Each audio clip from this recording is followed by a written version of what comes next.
Magandang umaga po sa ating lahat, JTG family. Bago po tayo magsimula, konting paalala sa ating announcement. Una na po dyan, magkita-kita po tayo tuwing midweek service. Yan po ay ginaganap tuwing Wednesday, alas 7 ng gabi. Magsama-sama rin po tayo every month. Tayo yung may Fuel Night Friday po natin yung ginaganap, 7 p.m. dito po sa ating JTG GMA Hall. Also, we would like to encourage everyone at full capacity na po tayo sa ating Sunday worship service. Meron po tayong 8 a.m. at 10 a.m. That's on-site. At nagsusupport tayo online 10 a.m. to 11:30 a.m. at jtg.gma.ph. And finally, we encourage everyone, sumali na kayo sa ating mga small groups. May 3 pamamaraan kung paano po tayo sasali. Meron po tayong Bible study group, discipleship group, at connect group. According to your age, we have youth, young adults, and men's and women's connect group. Simulan na po natin ang ating morning devotion. Muli, magandang umaga po sa lahat.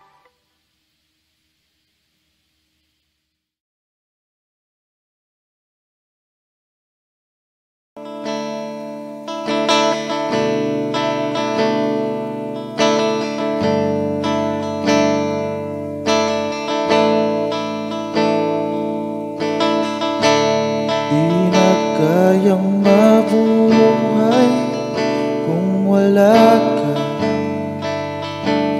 O Diyos. Di na kayang mawalay sa piling mo, O Jesus. Kaya nahanap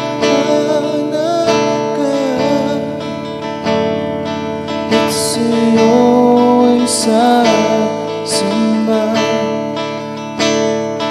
Kaya nga ang nais ko ay makapiling ka upang muling mayakap ka, upang muling mayakap.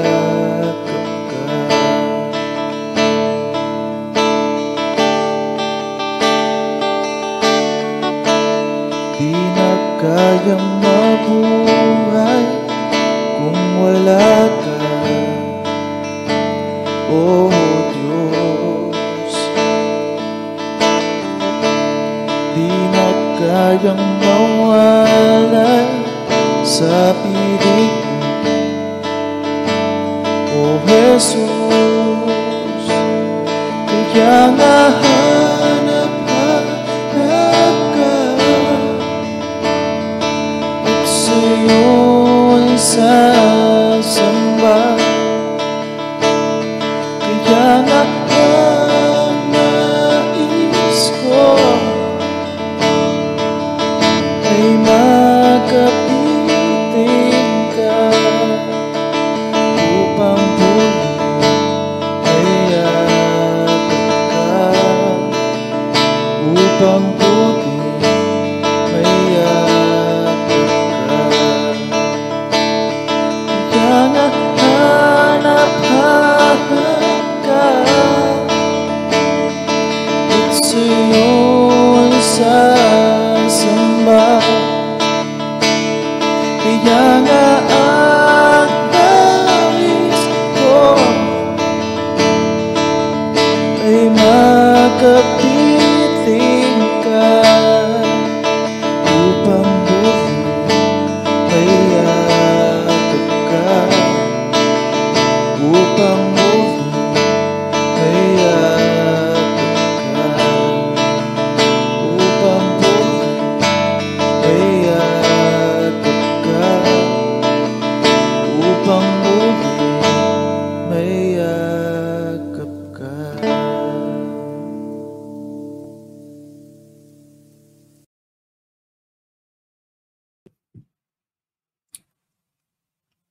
Isang mapagpalang umaga po sa bawat isa. Kumusta po kayo? Ako po ay bumabati ng isang maligayang bagong taon po sa inyo pong lahat. At muli po sa umagang ito, isang panibagong taon na ating pong kakaharapin. Tayo pong muli ay mag-aaral po ng salita ng Diyos. At isang pag-aaral na magbibigay po sa atin po ng encouragement para po sa ating pong panibagong taon na ating pong kakaharapin. So, bago po ang lahat, tayo po ay manalangin. Dakilang Diyos, sa umagang ito, nagpapasalamat po kami sa iyo pong katapatan, sa iyo pong kadakilaan, Panginoon, at sa iyo pong pagmamahal, Ama, sa buhay ng bawat isa sa amin. Salamat po muli sa panibagong taon na amin pong kakaharapin, O Diyos, at muli sa amin pong pakikinig at pag-aaral ng iyong mga salita. Panginoon, patuloy pong dumaloy, Panginoon, ang mga sariwang kapahayagan, Panginoon, na nagmumula sa iyo. At dalangin po namin, Panginoon, patuloy mo pong buksan ang puso ng bawat isa sa amin upang lubos po namin maunawaan ang mensahe na nais mo pong ipahatid sa buhay ng bawat isa. Salamat po, Panginoon, at amin pong inaanyayahan ang iyong pong kapangyarihan at ang iyong pong banal na Espiritu Santo sa amin pong pag-aaral. Salamat po, Ama, pinupurit sinasamba, niyadakila at iniwalhati ka po namin, O Diyos, sa pangalan ni Jesus. Amen. So, ayun po, natapos na po ang ating pong 2023. Ayan po na marami pong mga pangyayari at naganap sa ating pong mga buhay. Marami pong mga pagsubok. Amen po ba? Pagsubok sa pamilya, mga pagsubok sa ating pong mga paglilingkod, maging sa ating pong mga personal na buhay, at maging sa ating pong bansa, at hindi lang po sa ating pong bansa, maging sa buong mundo.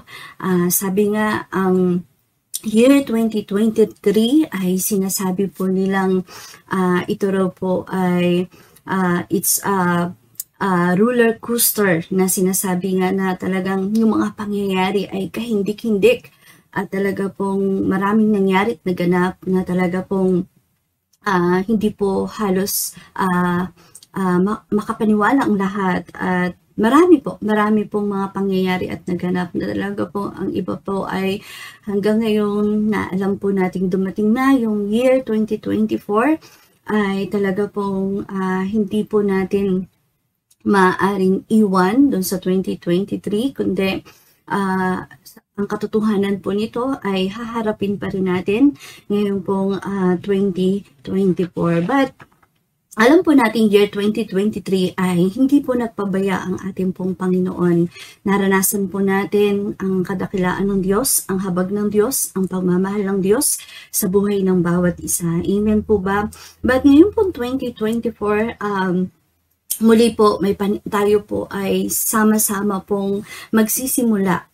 Amen po ba? Isang panibagong simula para po harapin natin lahat yung panibagong taon na kakaharapin ng buhay ng bawat isa. Amen po ba? But sinasabi ko po nga kanina, hindi po maikakaila at hindi po maitatanggi na bago po nag-end yung year 2023 ay marami pong mga pangyayari at naganap, mga sitwasyon, yung bang sinasabing mga suffering, pain, trouble na kinaharap ng bawat isang mga trahedya. Ayun po ay muli ngayon po 2024 ay hindi naman din po maaaring hindi po natin kaharapin dahil yun po talaga ang katotohanan. Amen po ba? Kaya nga po sa umagang ito ang ating pong topic po ay hope in the midst of affliction. Lamentation chapter 3 verse 22 to 23. The steadfast love of the Lord never ceases. His mercies never come to an end. They are new every morning. Great is your faithfulness. So, sinasabi po dito sa ating pong talata na ating pong binasa, sinasabi pong napakatatag po ng pag-ibig ng ating pong Panginoon at kailanman ang kanya pong awa at habag ay hindi po nawawala, hindi po nagwawakas. Ito po, ang biyaya at habag po ng Panginoon ay, ito po ay lagi pong sariwa, ito po ay lagi pong bago. Amen po ba? So, napakadakila po ng katapatan ng ating Panginoon. At pinaparemind po ng talatang ito sa buhay ng bawat isa na ang pag-ibig at awa ng Diyos ay wala pong hanggan, at ang ito po ay sinasabi nga po, sabi ko nga po kanina, ito po ay lagi pong bago. Kaya po, ang mensahe ng pag-asa at kapanatagan, lalo na po sa panahon ngayon, ay lalo po nating kailangan dahil marami pong mga sitwasyon at marami pong mga tao ngayon na talaga pong nandun po sa kawalan na ng pag-asa, nandun po sa sobrang sakit na kanila pong pinagdadaanan, nasa pagdurusa, at ang iba po ay nasa matindi pong trahedya, pagsubok. Amen po ba? Yung mga bansa ay naglalaban-laban po at hindi naman po lingid po sa atin pong lahat yan, yung mga pangyayari at nagaganap at hanggang ngayon po ay nangyayari po. Amen po ba? But ito pong may akda ng lamentation or panaghoy na si Jeremiah po ay ito pong mga panahon na ito, sila rin po ay dumadaan po sa matinding pagsubok. Ang kanila pong bansa ay dumadaan po sa matinding trahedya at pagdadalamhati. But sa kabila po ng sitwasyon na ito ay napanatag ang kalooban ni Jeremiah dahil nakita niya po sa kaalaman na ang pagmamahal at awa ng Diyos ay magpasawalang hanggan. Wala pong katapusan. Kaya ito pong talatang ito ay mabisa pong pagpapaalala na ng pagmamahal ng Diyos, ang awa ng Diyos ay nandyan po palagi sa atin. Kailanman ay hindi po nawawala. Amen. Kaya in the midst of affliction, the Lord's great love. Amen po. Napakadakila po ng pag-ibig ng Panginoon. At sa gitna po ng trahedya, sa gitna ng mga pagsubok, sa kabila ng mga sitwasyon, mga laban, yung sobrang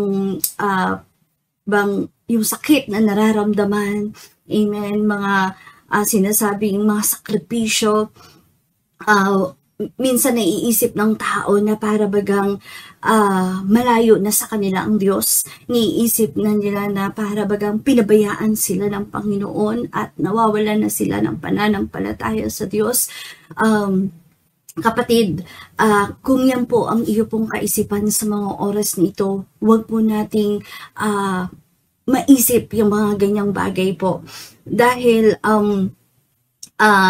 isipin po natin na ang pagmamahal ng Diyos po ay naandyan po palagi sa atin. Huwag pong sumagi sa ating pong kaisipan, ni matukso or ma-entertain sa ating kaisipan na ang Diyos ay tila ba wala nang malasakit sa atin. Amen po ba? So, dakila po ang pagmamahal ng Diyos. Isaisip po natin na dakila po ang Diyos. At ito pong atin pong pinag-uusapan sa umagang ito, yung talata na atin pong pinag-uusapan ay patuloy pong nagpapaalala ng pagmamahal at kadakilaan ng Panginoon. At sa paglipas ng mga taon, ang pag-ibig po ng Panginoon ay patuloy pong nahahayag sa atin. Amen po. Ibig sabihin, patunay lamang na matatag at hindi po natitinag ang pagmamahal ng Diyos. Amen po ba? So, ibig sabihin, walang anumang bagay na imposibleng makakaalis sa atin o makakapaglayo sa atin sa pagmamahal ng Diyos. Amen po ba? So, sabi po dito, Romans chapter 8, verse 38 to 39, "For I am sure that neither death, nor life, nor angels, nor rulers, nor things present, nor things to come, nor powers, nor height, nor depth, nor anything else in our creation will be able to separate us from the love of God in Christ Jesus our Lord."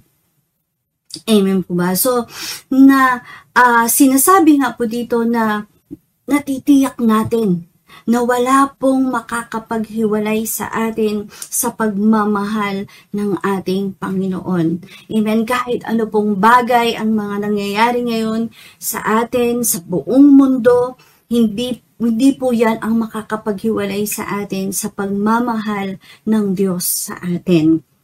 So, ibig sabihin, lahat, lalo na po, tayong mga anak ng Diyos, lahat ng sumusunod sa Panginoon, lahat ng sumusunod sa pagmamahal ng Diyos ay napakahalaga po na ito po ay manatili sa ating pong puso, sa ating pong isipan. Amen po ba? So, nandyan po lagi ang pagmamahal ng Diyos. Roma 8 chapter 18, the pain that you have been feeling cannot compare to the joy that's coming. Kaya sabi ko nga po kanina, ano man yung mga sitwasyon na pinagdadaanan, mga tiisin, mga suliranin, hanggang ngayon sa kasalukuyan, hindi po kayang ikumpara at hindi po maihahambing doon po sa kalwalhati ang mahahayag po sa atin balang araw. Amen po. Amen po ba? Kaya, in the midst of affliction, His compassion never fails. So, yung habag ng Diyos kailanman ay hindi po nagkukulang. Amen po ba? Ang habag ng Diyos, ang awa niya, ayan po ay bunga ng kanya pong pagmamahal. Amen po. Dahil ang kanya pong pag-ibig ay matatag at walang hanggan at wala pong katapusan. Ni ang kanya pong habag ay wala pong hangganan. Amen. Ganun po ang ating pong Diyos. Amen. Ganun po ang ating Diyos na pinaglilingkuran. Amen po ba? So, in the midst of affliction, God's mercies are new every morning. Amen. Ang awa at habag ng Diyos ay bago po lagi. Amen. Ang awa at habag ng Diyos ay bago tuwing umaga. Sa tuwing gigising po tayo, panibagong araw, panibagong umaga, God's mercies are new. Amen. Ang awa ng Diyos ay laging bago. Amen po ba? Ito ay ito po ay pagpapakita pa rin po ng isang bagong, isa pang paraan ng pagpapakita sa atin ng awa ng Diyos. Hindi kailanman, ang awa ng Diyos, hindi kailanman nauubos. Amen. Tulad ng mga naririnig natin, yung mga hugot line ngayon na sinasabi nilang ubos na sila. Parang lagpas-lagpasan na yung mga sitwasyon at kalagayan nila. Para bang tila ba hindi na nila kaya. Nauubos na sila. Kapatid, tandaan mo, ano man ang sitwasyon mo, ang Panginoon, ang awa at habag ng Diyos nandyan palagi. Ang Diyos kailanman hindi nauubos. Amen. Gaano man kadalas ang iyong pagkabigo, gaano man kadalas na ikaw ay nasasaktan, gaano man kadalas na ikaw ay nasusugatan, nahihirapan, huwag kang mawawala ng pag-asa. Amen. Umasa ka sa habag ng Diyos. Amen. Marami pa ang darating para sa atin, marami pa ang darating para sa iyo sa araw ng bukas. Amen po ba? Hindi nauubos ang Diyos. Kailanman ang awa at habag ng Diyos ay hindi nauubos. Amen. At kung tayo man ay nagkukulang, amen, tayong mga mananampalataya, tila ba paulit-ulit na nagkukulang, nagkakasala, nagkakamali, andyan po ang awa at habag ng Diyos. Amen po ba? Pero hindi po ito pre-card na maaari po nating abusuhin. Amen. Hindi po ito lesyansya para tayo po ay magkasala, gumawa ng kasalanan, na kahit anong gustuhin natin po pwede. Hindi po. Amen po ba? Bakit po? Sinasabi nga po ni Apostol Pablo, di po ba sa 2 Corinthians 5:17, if anyone is in Christ, he is a new creation. So wala na po yung dati po nating pagkatao. Tayo po ay bago na. Amen po ba? Kaya po yung awa at habag ng Diyos sa atin po, ibig sabihin, ito po ay opportunity na tayo po ay makabalik sa Diyos. Kung tayo may nagkukulang, nagkakamali, nagkakasala, yung awa at habag ng Diyos ay isa pong malaking oportunidad sa ating lahat para po tayo po ay makabalik sa Diyos. Amen po ba? Pagkakataon na ibinibigay ng Diyos sa atin. But sabi nga, itong mga pagkakataon na ito ay hindi po natin dapat abusuhin. Amen po. 1 Peter chapter 1 verse 3, praise be to God and Father of our Lord Jesus Christ. In His great mercy, He has given us new birth into a living hope through the resurrection of Jesus Christ from the dead. So, lagi po nating pasalamatan ang Diyos. Amen po ba? Dahil sa habag at grasya na ibinibigay niya po sa atin, yung pagkakataon na ibinibigay niya po sa atin, yung dinudulutan niya tayo ng pag-asa. Amen po ba? Isang panibagong buhay. Amen. Sa pamamagitan ng ating pong Panginoong Hesukristo. Amen po ba? In the midst of affliction, God's great faithfulness. Ang katapatan ng Diyos. Amen po ba? Dakila ang katapatan ng Diyos. Amen. At dito po sa ating pong huling bahagi, sa kabuuan po ng ating pong konteksto, sinasabi nga sa kabuuan, we receive mercy and compassion. Not because we are faithful, but because God is faithful. Amen.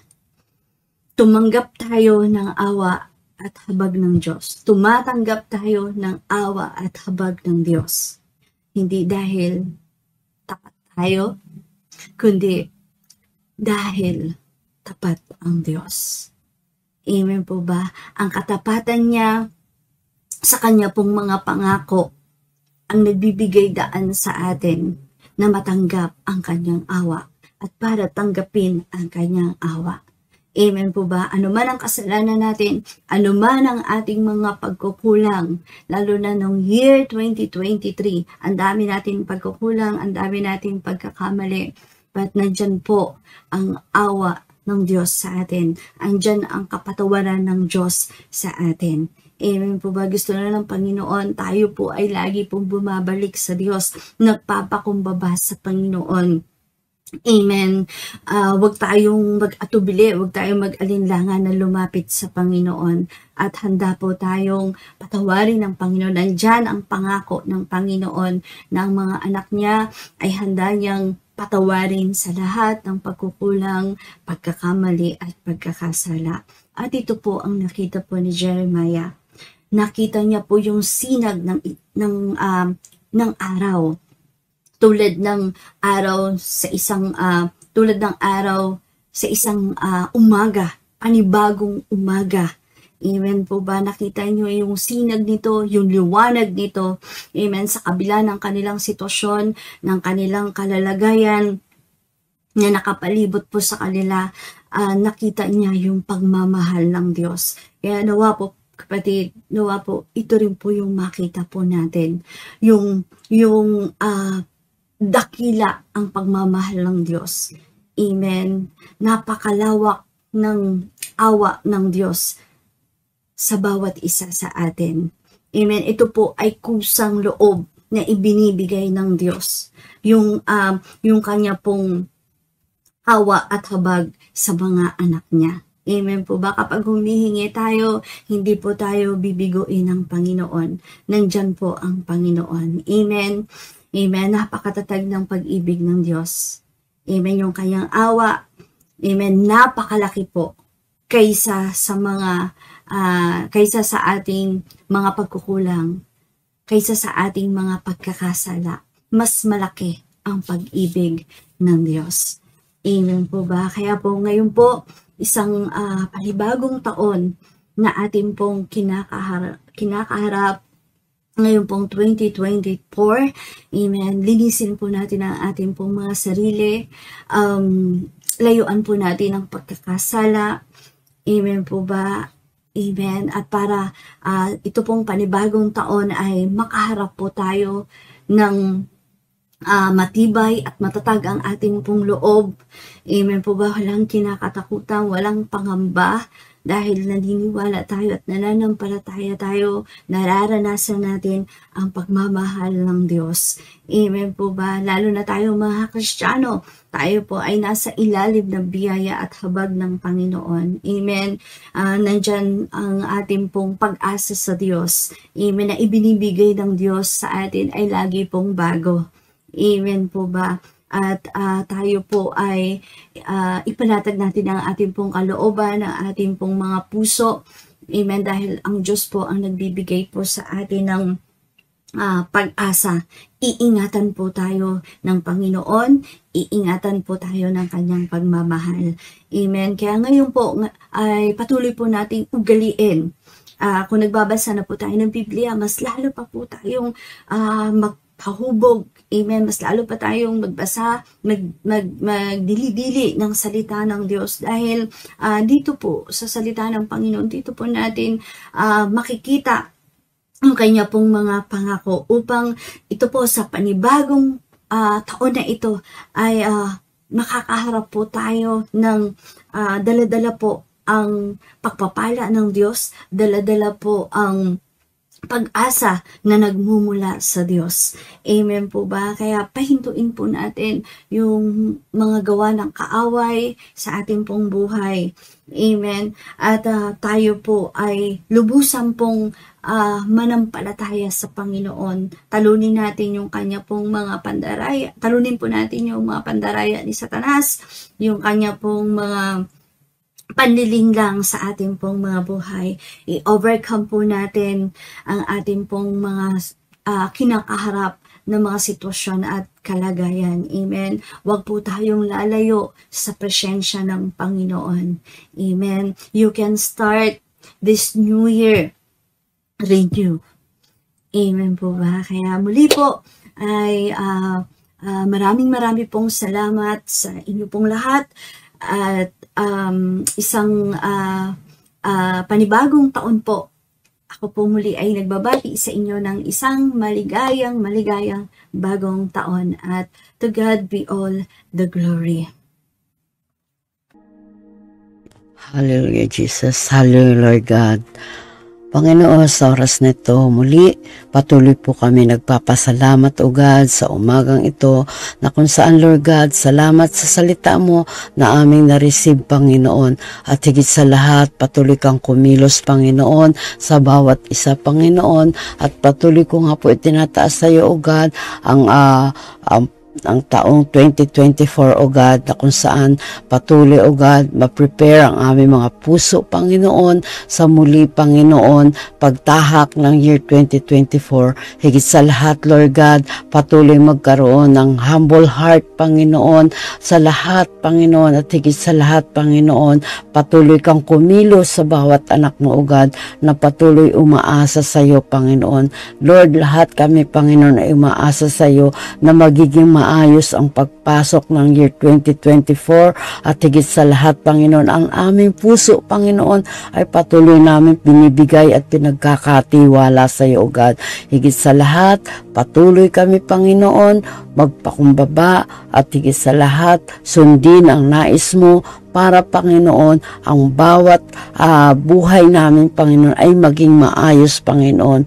Alam namin, Panginoon, 2024, O God, ibubuhos mo ay yung mga pagpapala, Panginoon, sa lahat ng anak mo na patuloy, Panginoon, nagpapakumbaba at higit sa lahat, nagsusumamo sa iyo. Salamat po, O God, sa oras na ito. Balutan mo po ng Banal Dugo ang lahat ng mga salita na napakinggan namin. Higit sa lahat, ang aming puso, Panginoon, ay maiprepara at higit sa lahat, sundin namin, Panginoon, ang bawat ministeryo, Panginoon, na pinagkatiwala mo sa amin. Salamat po, O God, sa umagang ito, walang maitaas, walang maparangalan, kundi ikaw lamang, O God. Muli, sa iyo ang lahat ng papurit, pagsamba at pasasalamat sa dakilang pangalan ng iyong anak na si Jesus. Amen.